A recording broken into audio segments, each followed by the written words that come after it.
Hello friends, welcome back to my YouTube channel. तो मेरा नाम लकी और आप देख रहे हो हमारे YouTube channel Tech Boy Lucky. अगर आपने भी इंडियन रेलवे में टिकट बुकिंग किया है और आप उसको कैंसिल करना चाहते हो, जबकि आपका टिकट कंफर्म या फिर वेटिंग लिस्ट या फिर आरएसी में बुकिंग है, तो आप किस तरीके से आप उसको कैंसिल कर सकते हो। और उससे पहले आपको बता दूं, अगर आपने अपना टिकट डायरेक्टली काउंटर से बुकिंग किया है तो आपका जो टिकट कैंसिल होगा वो काउंटर से ही होगा, और अगर आपने ऑनलाइन बुकिंग किया है तो ऑनलाइन टिकट ही कैंसिल होगा फ्रेंड। तो वीडियोस पे बने रहिए। वीडियोस को अभी तक लाइक नहीं किया तो फटाफट वीडियोस को लाइक करें, चैनल को सब्सक्राइब करें फ्रेंड्स, बेल आइकन को प्रेस करना ना भूलें, जिससे कि ऐसे इंटरेस्टिंग और नॉलेजेबल वीडियोस का नोटिफिकेशन आपको इसमें मिलता रहे फ्रेंड्स। इस वीडियोस में आपको बताऊंगा कि अगर आप अपने टिकट को कैंसिल करते हो तो आपका जो कितना चार्ज कटेगा और कितना रिफंड आ जाएगा आपके उसी अकाउंट में जिस अकाउंट से आपने बुकिंग किया था।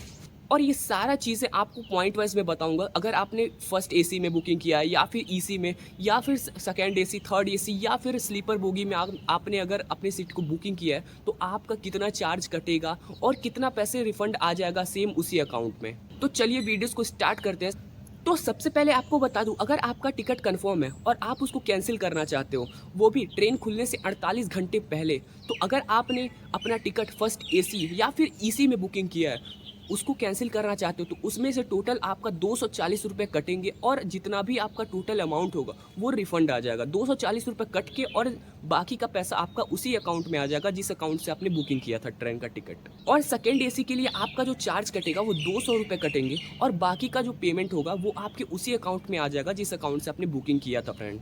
और थर्ड एसी के लिए आपका टोटल जो चार्ज कटेंगे वो 180 रुपये कटेंगे और बाकी का पैसा आपके सेम उसी अकाउंट में आ जाएगा।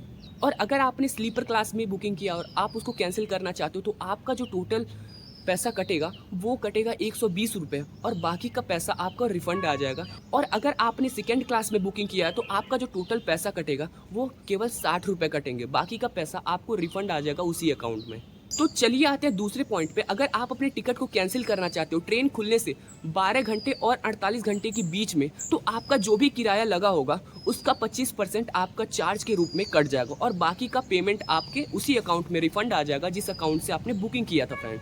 आते हैं तीसरे पॉइंट पे। अगर आप अपने टिकट को कैंसिल करना चाहते हो और वो भी 4 घंटे और 12 घंटे के बीच में, तो आपका जो भी अमाउंट रहेगा उसका 50% आपका चार्ज के रूप में कट जाएगा और बाकी का 50% आपका आ जाएगा उसी अकाउंट में। अब जैसे 1000 का अगर टिकट आपने बुकिंग किया है तो उसमें से 500 रुपये कट जाएंगे और 500 रुपये आपका रीपेमेंट आ जाएगा उसी भी अकाउंट में। तो चलिए आते हैं चौथे पॉइंट पे। अगर आप अपने टिकट को कैंसिल करना चाहते हो ट्रेन खुलने से 4 घंटे पहले या फिर ट्रेन चार्ट के बनने के बाद, तो आपका जो टोटल रिफंड होगा वो 0 रुपये होंगे और आपका टोटल पैसा कट जाएगा फ्रेंड। और अगर आपने अपना टिकट वेटिंग में या फिर आरएसी में बुकिंग किया और आप उसको कैंसिल करने के लिए सोच रहे हो, वो भी ट्रेन खुलने से 30 मिनट पहले, तो आपका जो टोटल अमाउंट होगा वो केवल और केवल 60 रुपये ही कटेंगे। अगर आपका जो टिकट होगा फर्स्ट एसी में होगा, सेकंड एसी में होगा, थर्ड एसी में होगा या फिर स्लीपर क्लास में होगा या फिर सेकंड क्लास में होगा, तो आपका केवल और केवल 60 रुपये ही चार्ज कटेंगे। बाकी का जो पेमेंट होगा वो आपके सेम उसी अकाउंट में आ जाएगा जिस अकाउंट से आपने बुकिंग किया था। आई होप ये वीडियोस आपको पसंद आई होगी और आप ये समझ गए होंगे कि आपका जो भी टिकट होगा वो कितना रुपए कटेगा कैंसिल करने पे और कितना रुपए रीपेमेंट आ जाएंगे। तो अगर वीडियोस पसंद आई तो वीडियोस को प्लीज़ लाइक करें, चैनल को सब्सक्राइब करें फ्रेंड्स, बेल आइकन को प्रेस कर लीजिएगा, जिससे कि ऐसे इंटरेस्टिंग और नॉलेजेबल वीडियोस का नोटिफिकेशन आपको ईजिली मिलता रहे फ्रेंड। तो चलिए मिलते हैं नेक्स्ट वीडियोज़ में।